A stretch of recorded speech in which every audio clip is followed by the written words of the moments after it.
மாவட்ட அரசு மருத்துவக் கல்லூரி சாலையில் ஜாக்டோ ஜியோ அமைப்பினர் ஒருநாள் அடையாள வேலைநிறுத்த போராட்டம் மாவட்ட செயலாளர் மணிகண்டன் தலைமையில் நடைபெற்றது. இதில் சிறப்பு அழைப்பாளராக மாநில பொதுச் செயலாளர் இரா தாஸ் கலந்து கண்டன உரையாற்றினார்.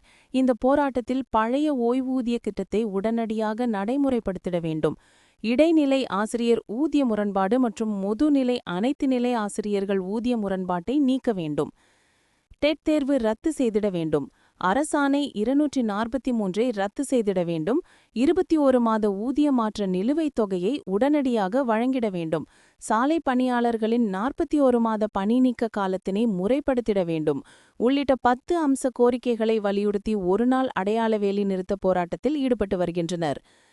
செய்தியாளர்களை சந்தித்த மாநில ஒருங்கிணைப்பாளர் காந்திமதிநாதன், இன்றைய வேலைநிறுத்த போராட்டத்தில் ஆசிரியர் மற்றும் அரசு ஊழியர்கள் சுமார் 5 லட்சம் பேர் தமிழ்நாடு முழுக்க இந்த ஒருநாள் அடையாள வேலை நிறுத்த போராட்டத்தில் பங்கு பெறுவார்கள் என்றும், இந்த போராட்டத்தின் முடிவுக்கு கொண்டுவர தமிழ்நாடு முதலமைச்சர் உடனடியாக கோரிக்கை ஏற்று அறிவிக்க வேண்டும் என அவர் தெரிவித்தார். ஜாக்டோஜியோவுடைய மாநில ஒருங்கிணைப்பாளர்கள் கூட்டத்தின் முடிவின் அடிப்படையில் இன்றைய தினம் 10 அம்ச கோரிக்கைகளை வலியுறுத்தி தமிழ்நாடு முழுவதும் மிக எழுச்சியாக இந்த போராட்டம் என்பது நடைபெற்று கொண்டிருக்கிறது. 10 அம்ச கோரிக்கைகள் என்று சொன்னாலும் பிரதான கோரிக்கை என்பது எங்களுடைய கோரிக்கை, புதிய பென்ஷன் திட்டத்தை ரத்து செய்து மீண்டும் பழைய ஓய்வு திட்டம் அளிக்க வேண்டும் என்று சொல்லி ஏற்கனவே அரசுக்கு ஒரு 15 பக்கம் கொண்ட அறிக்கைகள் என்பது ஓய்வூதிய குழு தலைவரிடம் அளிக்கப்பட்டிருக்கிறது. குறிப்பாக ஓய்வூதியம் அளிப்பதனால் அரசுக்கு எந்த விதமான நிதி இழப்பும் இல்லை என்று விரிவான ஒரு அறிக்கை என்பது கொடுக்கப்பட்டிருக்கிறது. 1/4/2003 முதல் இதுவரை தமிழக அரசிடம் அரசு ஊழியர்கள் ஆசிரியர்கள் பிடித்தம் செய்யப்பட்ட தொகை என்பது 44,280 கோடி ரூபாய்.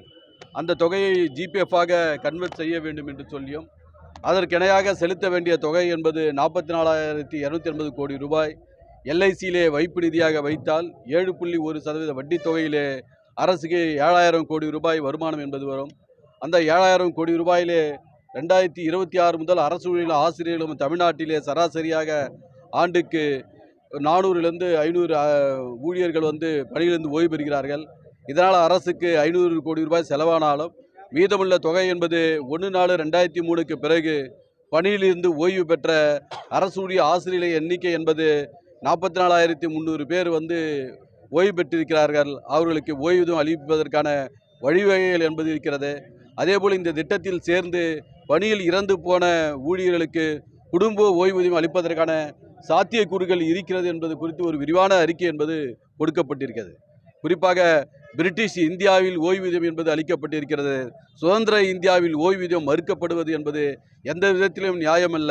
ஒரு 30 ஆண்டு காலம் 35 ஆண்டுகள் அரசு துறையிலே பணியாற்றிவிட்டு அவர்களுடைய வாழ்நாள் இறுதி காலத்திலே ஓய்வூதியம் மறுக்கப்படுவது என்பது மிகவும் வியப்பாக இருக்கிறது. அரசே அவருடைய பொறுப்பிலிருந்து விலகி நிற்கிறது. இந்த சமூக நீதி ஆட்சியிலே ஓய்வு பெற்ற அரசு ஊழியர்கள் ஆசிரியர்களுக்கும் அவருடைய ஓய்வூதியம் அளித்தால் மட்டுமே தான் இந்தியாவிலே திராவிட மாடலா என்று சொல்லக்கூடிய இந்த ஆட்சியிலே உண்மையான சமூக நீதியாக நாங்கள் பார்க்கிறோம். ஆகவே நிச்சயமாக முதல்வர் எங்களுடைய கோரிக்கையை நிறைவேற்றி தருவார் என்ற ஒரு நம்பிக்கை என்பது எங்களுக்கு இருக்கிறது.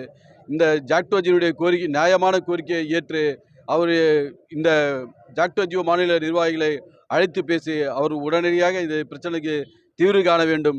இல்லை என்று சொன்னால் அடுத்து ஜாக்டோஜியோ மாநில நிர்வாகிகள் ஒன்று கூடி அடுத்த கட்ட ஒரு தொடர் போராட்டத்தினை அறிவிக்க உள்ளார்கள் என்பதை தெரிவித்தார். செய்திகளை உடனுக்குடன் தெரிந்து கொள்ள லைக் பண்ணுங்க, ஷேர் பண்ணுங்க, சப்ஸ்கிரைப் பண்ணுங்க, மறக்காம கமெண்ட் பண்ணுங்க.